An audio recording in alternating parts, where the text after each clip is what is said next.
So hello everyone. So welcome to the latest episode of For the Love of the Game cricket podcast.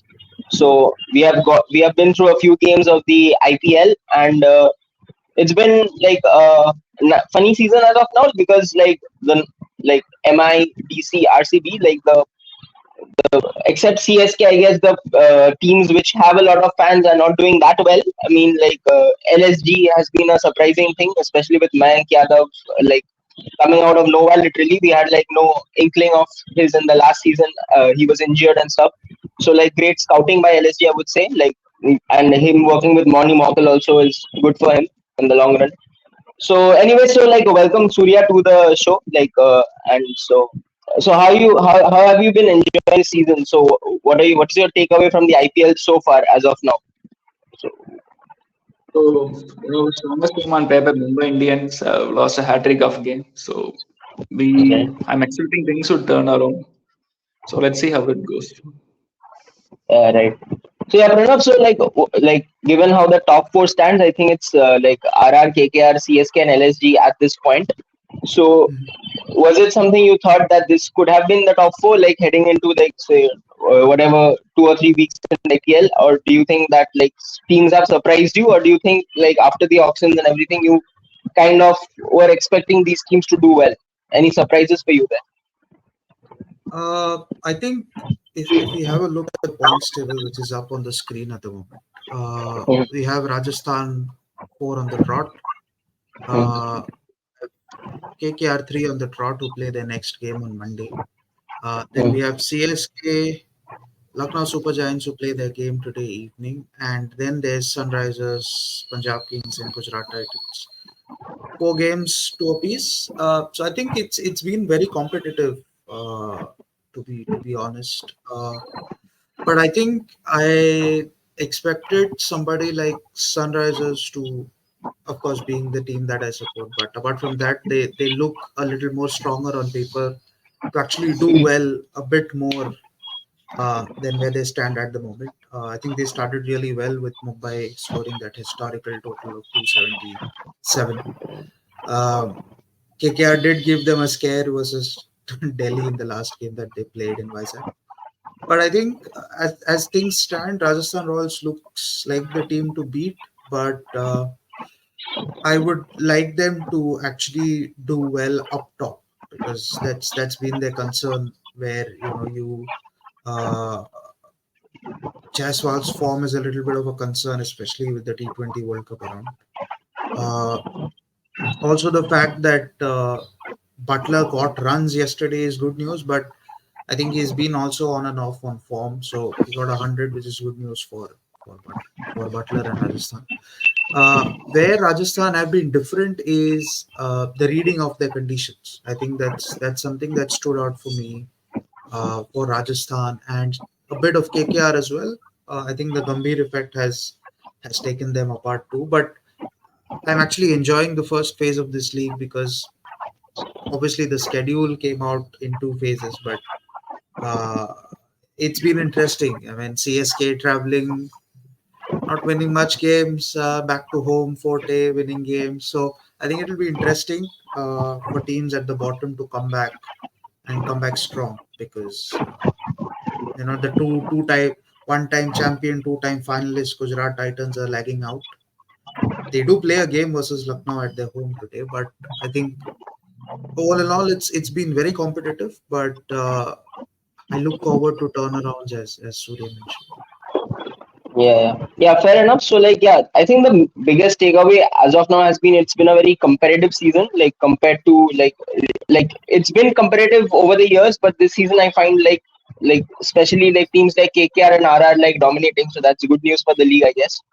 So anyway, so Surya, coming to you. So like yesterday we saw this RR versus RCB match, and Virat Kohli scored an 113 like red inker not out and everything. But his like there have been talks about his strike rate and like justifiably so because like when you are setting a total 183 nowadays, there's nothing that great of a score.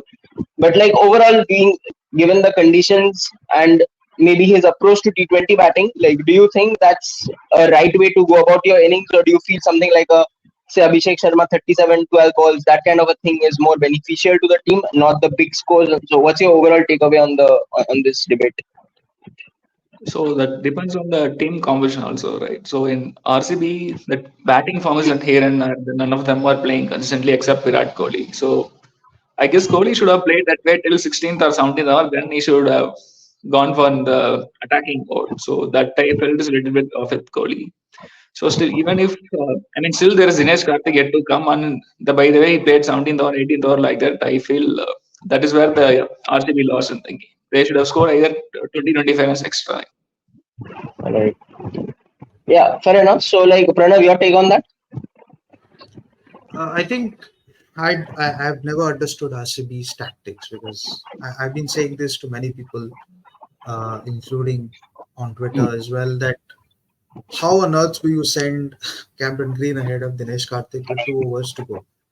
Right. And then you come and bowl Mayank Dagar in the sixth over of the power play where Rajasthan is 39 for 1.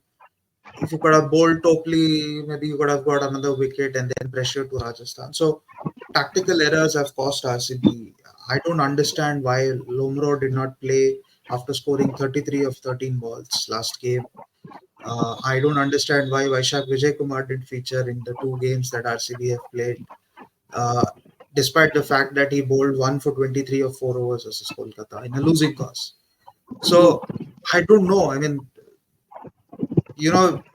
with the kind of bowling that you have, you always have to stack up your batting. But I don't know why they are relying on somebody like Himanshu Sharma ahead of somebody like Vaishak Vijaykumar to close out, especially when you have Mayank Dagar and Maxwell. I mean, 2 complementary bowlers. They can bowl. If you use them well, then you could have defended the total had you been tactically good. But batting wise, I think I don't know why did they send the debutant ahead of Dinesh Karthik because DK does take some time. I mean, it's not Right. like you know he'll go from ball one. He'll take some time. By the time Saurabh Chauhan came in, it was around 6 overs to spare, I think.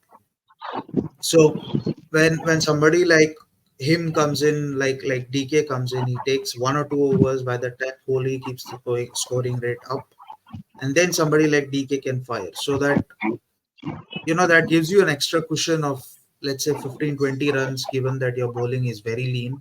Siraj not performing well is another concern for RCB. So overall, RCB were beaten by themselves due to tactical errors more than Rajasthan Royals because they consolidated beautifully. Rajasthan knew that there is not a lot of bowling left after Topley's initial spell. So they took it slowly, and I think Samson and Butler played really well. That partnership of 130 odd actually took the game away from RCB, but they themselves have to blame because you tactically you mess up, then there's no looking back. They're still not out of the tournament, but they need to rethink their strategy because especially on their home ground and when they're coming to Mumbai, if you don't have that sort of batting, and a lot of experts have been crying about getting Will Jacks, but they don't seem to agree to that. So if they don't change their strategy, they're not going to change their fortunes. Yeah, fair enough. So even like I think from an overall perspective, I think what RCB maybe lacks is like they need to show some more like dependency on their Indian youngsters, I guess. Like maybe someone like Mahipal Lomrod. So like given the spark he has shown, I think if he's given more responsibility, maybe a bit upper the order or something like that, I think that can be beneficial to the team because like I think it's still like over the years it has been very heavily dependent on ABD, Virat Kohli, Chris Gayle, these kind of players, and then it's like just add a few runs. And I think like it's time for them to actually move out of that and like give more responsibility to the other Indian players as well. I think I know Rajat Patidar had a great season, like, but then like they need more such players who can actually like deliver in crunch situations. And I feel that they have the players, they just don't get enough opportunities and time in the middle to actually like show their potential. So that is something maybe that can be worked on. But okay, so let's move on to something a very interesting thing like to CSK. I think there have been lots of talks about Jadeja and like his approach and everything, he not being in form. or does he actually, like, if we go back to say the World T20, maybe Surya, you can take this. So if we go ahead to the WT20, do you see Jadeja featuring? I think he will be in the squad definitely, but do you think he should be in the playing 11 given the conditions and everything, or do you feel that he does not add that much value with his batting, bowling, given the all the other players we have for the team combination? So what's your thought on that? So the wickets in West Indies, I feel it's a slow wicket, and Jadeja might be handy with his bowling. But somewhere I feel he has to improve his batting so that he'll fit in the squad perfectly. But I don't see Jadeja dropping out unless he's injured or not. So he'll definitely be a starter in the playing 11. Yeah, fair enough. So another point, like I think there have been, like, obviously Mayank Yadav, so Pranav, so Mayank Yadav, another like star of the maybe IPL. This is what makes IPL special, I guess. You players come out of nowhere, no one's properly heard of, and then all of a sudden you're talking about BGT series and all these things. So it's something like unreal for him. Like kudos to him. Like all the best for his future games as well. But how do you see him in the going forward? So if he is able to like do what he's doing on a consistent basis, say throughout the IPL and something like that, he keeps improving himself. Do you push him to the WT20 squad, or do you, like, no, you groom him, you give him some more like domestic matches and all these things? Maybe you see long. So how do you? What's your take on that? Yeah. I think with Mayank Yadav, before addressing that question, to answer Jadeja's point, even I put this out on Twitter as well, that the reaction to Jadeja's innings versus Sunrisers is actually a little bit over the actual need, because you look at the batters batted around him is somebody like Daryl Mitchell, and I think CSK missed the trick there again by not sending Mahendra Singh Dhoni, because if you look at the Indian team, even if he plays, he will have somebody like Rinku or Hardik Pandya or worst case Surya Kumar Yadav at his around his place, who can actually take the game away from the opposition in a sniff. So probably the situation that he'd be facing is not what he faced versus Sunrisers Hyderabad, because one batter at the other end is free flowing, and his job is to only rotate and find odd boundaries at regular intervals. So probably it's not a lot of concern, but I'd like to see him bat a bit more responsibility is what I'd say. To Mayank Yadav's point, I think we are looking too much at him at the moment, because I think we lost Surya due to some network problems. But I think we are looking at him quite a lot at the moment, because the thing here is that if you're looking at Mayank Yadav, he has performed well, kudos to him, but he's not been put under the pump by anybody. So Right. for me, what's a true performance of a bowler is when you're put under the pump. How well do you react to it? So his true test will come against somebody who's good at facing pace. So whenever they are playing Sunrisers Hyderabad, wherever they are playing, that is when his true test will come, because Markram, Klassen, Head, Abhishek Sharma, all are good back foot players. And I think with the raw sort of pace and the length that he bowls, if he's hit for 2 fours, what does he come up with? That is when we'll realize his real potential. And about World Cup, I don't think we should focus too much on that at the moment, because he needs to have a little more exposure of what Right. actual domestic cricket means, or what actual uh, cricket means. So I think we are looking at Border Gavaskar Trophy, maybe not, but he might play a bit of red ball cricket before that, say Dulip Trophy or things like that, because I've heard Ajit Agarkar actually has him on his radar. So World T20, not quite, because there are other bowlers who are on the radar. Border Gavaskar Trophy, maybe or maybe not, because I think by that time Shami would be fit. Bumrah will also be fit. Siraj will be there. Mukesh or who else? I don't know. But let's see. I mean, it's far fetched. We have a World Cup. Right. Right. Yeah. Yeah, so I think like what's interesting about Mayank Yadav compared to say sort of Umran Malik kind of a bowler is I think he is a proper like he maintains a decent line and length when he's hitting those like 150 Ks, and he's not that like he does not straight down the leg or too much width and stuff like that. So he's very like in the zone as we say. So anyway, so Surya, so like coming to maybe say it, someone like a team like DC, right? So it's obviously like get to see Pant back in action, and like he's also like scoring some great like quick knocks as well. So he's also firing like slowly. He's getting back the rhythm as well. So that's great news for Indian cricket and for world cricket as a whole. So hope he carries that form and everything. But like coming to their team as such, so why do you think they're not doing so well? Like what's the missing? Like is it something like the opening partnership?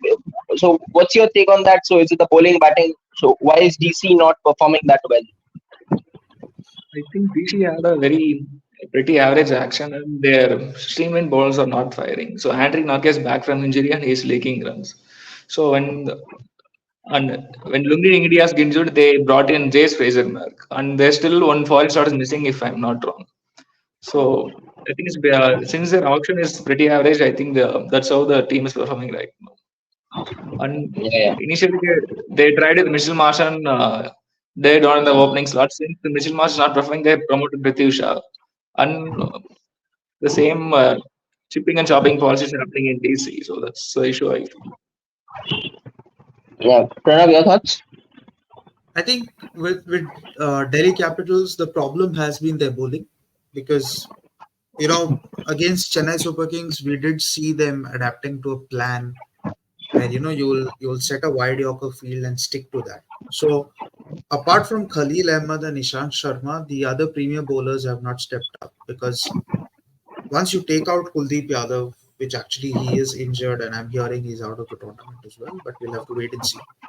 But if you take out Kuldeep, there's no real threat in that bowling lineup because even if this could be a short preview to our today's afternoon game between Mumbai Indians and Delhi Capitals.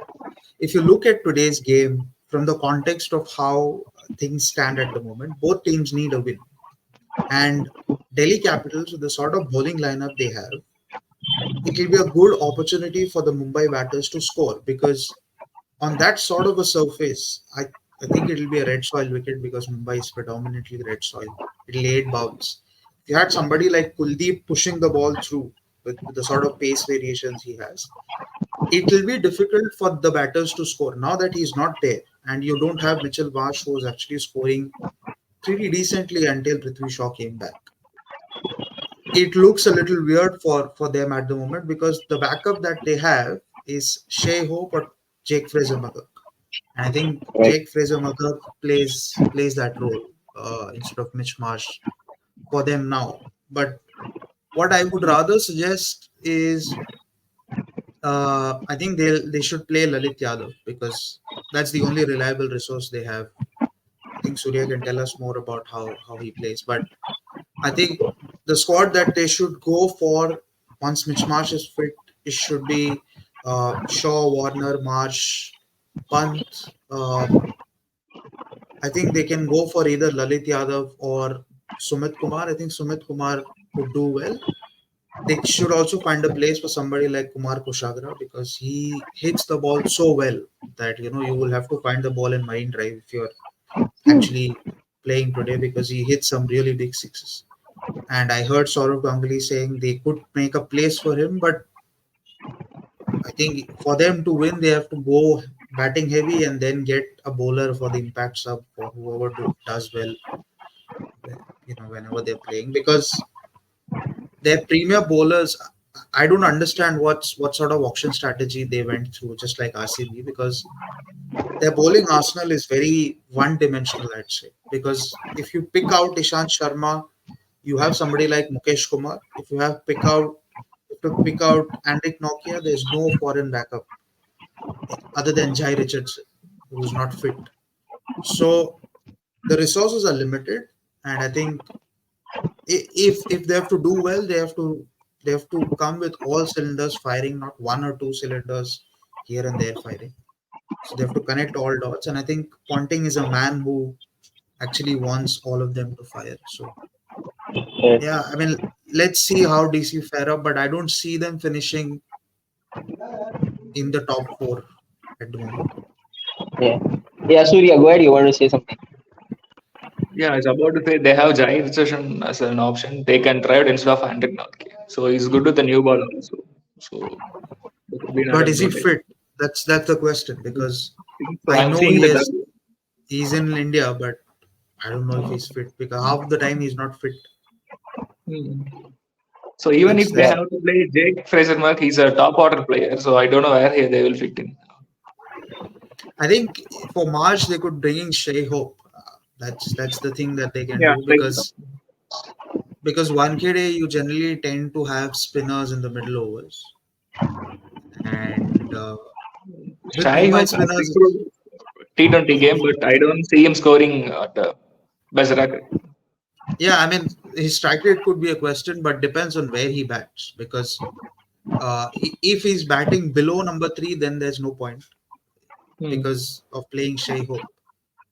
Then I think instead of Mitch Marsh, you could play two foreign bowlers in Jai Richardson and Henrik Nokia, and then bringing somebody like Kumar Kushagra to actually give you those finishing skills. I think that could be a way that they can look at, because then you have bowling cushion, and because in Wankhede you will get a hint of movement up front. So I think Nokia and Richardson can play together, and then they can have Warner just play three foreigners. I think would be the no Tristan Stubbs is also there. Uh, so you can have Stubbs, Warner, Richardson, and Nokia as their four players, and then just stack up on Indian batting. You can have Lalit Yadav, Kumar Kushagra, all sorts of players. That way, maybe you you, Right. you can find some spark. So maybe we can let's talk about Mumbai at last, because I think they have the worst situation right now of all the teams, given the like everything going on off the field, on the field, everything. But like, let's come to your team, say SRH. So just made a world record in IPL and everything like that. So like 277. I think their strategy is very simple. Like just go from ball one. Just don't fear about getting out, irrespective of match situation, everything. Just go for it and like make records, have some fun. So is it something like that? So why are they like they are still in the mid table? But if they are playing to their potential, I genuinely see them making the top four this season. So what's your take on your team? Yeah, go ahead. I think with Sunrisers Hyderabad, the amount of foreign players or the quality of foreign players that they have, they need to find the right combination, because when you're talking about somebody like SRH and the amount of foreign options you have Janssen, you have Cummins, you have Markram, you have Klassen, you have Head, you almost have Asranga because I'm hearing he's out of the IPL. But somebody else will come. I think Tabrez Shamsi has landed in India, so I think I don't know. I'm hearing he could be a potential replacement. Or you have KS Ahmed, whoever it is. I think with Sunrisers, the problem was that their top order was not firing. But now with the addition of Head and Abhishek Sharma shifting to three and now opening the batting, because they have realized Mayank Agrawal is not firing all guns, and they've got somebody like Nitish Reddy who can hit really long sixes and then also bowl well. The message from the management and the captain is very key for any team to do well, because if you have somebody like Abhishek Sharma going all cylinders, you should have somebody who is complementing Abhishek, because that is how I think Head works well. And what I've liked about Sunrisers is that they have been using their impact sub tactically well, because if you look at it, if the wicket is assisting pace, they'll get in Umran Malik. If the wicket is assisting spin, they'll get in Washington Sundar. If they are bowling first, they'll stack up bowling and then get Travis Head, play just three foreigners. If they are batting first, they'll and what's interesting is they have stuck to somebody like Abdul Samad, like how Rajasthan have stuck to Dhruv Jurel. So I think that's the sort of template that they are looking at. That in the power play, we'll minimum get 50 odd for one at least. Because if you look at the scoring template across IPL, across teams, it's 50 for one in the power play or 55 for one in the power play. Then you go up till 15 overs, get to 120, 125 odd for three or four down. And then in the end overs, you go bonkers. For that, you have somebody like Andy Classen. But something that I'd like to see with Sunrisers is I would want to see Klassen batting higher up the order because Right. he can demolish pace and he can demolish spin. But I don't know why they are hiding Klassen at times, like because the game was almost done and dusted. But then you send somebody like Shahbaz Ahmed and he plays a reverse sweep, adds to more pressure. Had Klassen come in earlier, the game would have been over by 15 overs, would have got a healthy net run rate. So that sort of Right. impulsive thinking could help Sunrisers' case, but they have almost got their combination sorted. One or two things here and there, I think they could be on gun side, but I just hope that they keep doing it consistently well and not keep on chopping and changing like Delhi Capitals. Yeah. Yeah, so as I said, I feel they can be a pretty much a top four side this season. I think RR and SRH for me are looking very, very threatening this season. So also KKR, not to forget that, especially with like their tactics and GG coming back, making Sunil Narayan into the opener, like from all those years back again, like demolishing the top order, and especially also with Andre Russell like firing again. So like good old days back for KKR, maybe who knows. So yeah. So anyway, so let's end this with say MI, right? I think that maybe like personally I feel they are in the toughest situation, especially not especially the on field, the off field things, the booing, the crowd not accepting Hardik as the captain, and all these things going on inside. I think it definitely plays a part in your on field performances as well. No matter like how much people say that we professionals and stuff like that, but if a crowd is not supporting you and if your home crowd is going against you, it definitely plays something on your mind. So now say Surya. So I will also come to Pranav on this. So what can they do to come out of this and actually like get their campaign going on? Because I don't think it's even started for them. Yeah. I was surprised with the playing level for all the three matches. So I think still they didn't salute their best playing 11 for the campaign. They didn't play Nuwan Tushara, they didn't play Nehal Vadera, and after two divisions they played Akash Madhwal. And still Romaria Shepherd and Mohammad Nabi could fit in the playing 11, but they were left out for the initial 2-3 matches. So I'm hoping they will sort out the playing 11 first and start their winning note from today. And once Yeah. since Sky is back, he will be a big boost for MI. Right. That's right. So yeah, Pranav, like your take on the situation. I think the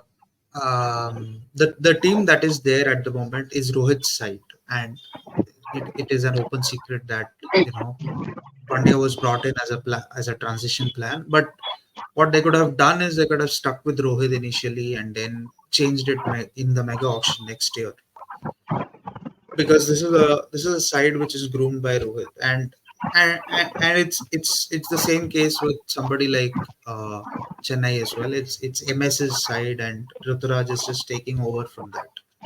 So the problem with Mumbai is that I've not understood their tactics again, because if you go back to the game against Gujarat Titans, the opening game where Hardik played in Ahmedabad, and I think IPL made a very tactical move by scheduling Mumbai's game in Ahmedabad. I don't know why they did that, but they did it that way. But so they sent David ahead of Hardik, and I don't know why, because if you remember this popular incident of Tilak refusing singles to Tim David just to shield him, I don't understand that, because from what I know, Hardik is a very interesting or a very good spin player, and you then sit out in the dugout. You use Deval Brevis as the impact sub, which is fine. I think he's been firing all cylinders as well. But yeah, I think for them to click, Surya comes in. which is good news. But I think Rohit and Ishan have to give them a good start, because that is where things stand at the moment. Because they are very, you know, a team which actually relies on the top order. Because if you have somebody like Rohit or Ishan firing well, then the team slowly starts looking good, because it's all about confidence that you get from that sort of a start. So when we are talking about Mumbai Indians, it's obviously Rohit, Ishan, and then the others. Because if you get a good start, you will have Tilak at three. If you get a false start, you will have somebody like Surya at three, because he can consolidate. If you have a decent start, you will have somebody like Hardik coming at three, because that's the dependency factor on these two that who are opening. So for them to do well, because they have a game now and then on 11th against Royal Challengers Bangalore in the same venue in Wankhede, Rohit and Ishan have to do well, or at least one of them has to do well, so that the middle order and the lower middle order feels comfortable that they have a score, and the bowlers also feel comfortable that they have a good score to be posted on the board. Because we saw that against Rajasthan, the moment they lost 2 wickets on the trot, Ishan was trying to score off, being positive, but that didn't work as well. They were suddenly down to 68 for four. A little partnership between Hardik and Tilak, but that did not come to the fore as well. So they are top heavy. Rohit has to fire, and he has to fire for the T20 World Cup as Yeah. So yeah, I guess so. This is like what we had for today. So we will again come back later once more games are gone in the later stages of the tournament, like discussing about the IPL and also any upcoming cricketing news we get like around globally. So yeah, so thanks for joining in. Thanks for watching. Please do let us know in the comments or on our Twitter page as well, which I will be linking in the description in the YouTube.